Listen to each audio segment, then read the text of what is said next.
بہاول نگر سے مولوی محمد یونس صاحب نے سوال پوچھا ہے۔ لکھتے ہیں مفتی صاحب، آج کل آشوب چشم کی وبا چل رہی ہے جس سے بہت سے لوگ آنکھوں کی تکلیف میں مبتلا ہیں۔ اس بیماری کے حوالے سے ہم یہ دریافت کرنا چاہتے ہیں کہ مرض مذکور کے مریض کی آنکھوں سے جو پانی نکلتا ہے یہ ناقض وضو ہے یا نہیں۔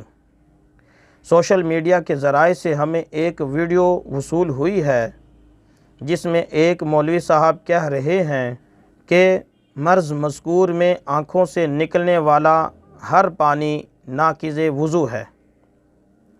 تو ہمیں یہ اشکال ہوا کہ اگر یہ ناقض وضو ہے تو پھر یقیناً ناپاک بھی ہوگا، لہٰذا کپڑوں پر لگنے کی صورت میں کپڑا ناپاک ہونا چاہیے کہ یہی اصول شریعہ ہے۔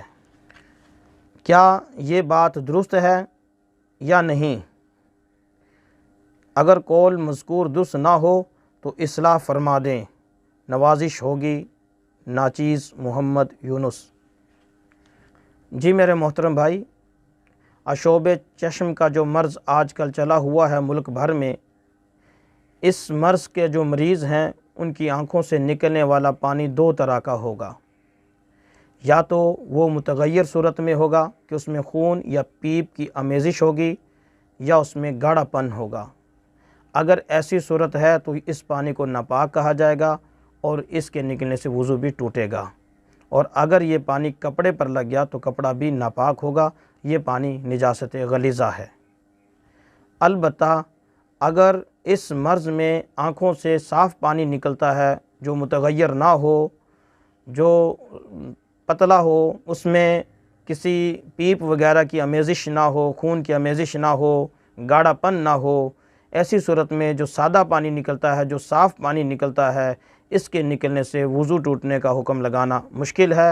ہماری تحقیق یہ ہے کہ اگر یہ پانی صاف نکل رہا ہے، متغیر نہیں ہے، تو اس صورت میں نہ وضو کے ٹوٹنے کا حکم لگایا جائے گا اور نہ ہی اس پانی کو ناپاک کہا جائے گا۔ جو ویڈیو آپ کو وصول ہوئی، یقیناً ان کی مراد پہلی قسم کا پانی تھا کہ آمیزش والا ہو، اس میں پیپ کی آمیزش ہو یا خون کی آمیزش ہو، یا کم از کم اس میں اس کی رکت جاتی رہی ہو، گاڑھا پن آ گیا ہو، اس میں لیس آ گئی ہو۔ اس طرح کی اگر بات ہے تو پھر ان کی بات درست ہے، ہم ان سے اتفاق کرتے ہیں۔ اگر ان کا کہنا مطلق پانی کے بارے میں ہے، چاہے صاف پانی نکلے، تو اس صورت میں ہمارا ان سے اختلاف ضرور ہے، اور ہماری تحقیق کے مطابق وہ پانی نجس نہیں ہے اور نہ ہی وہ ناقض وضو ہے۔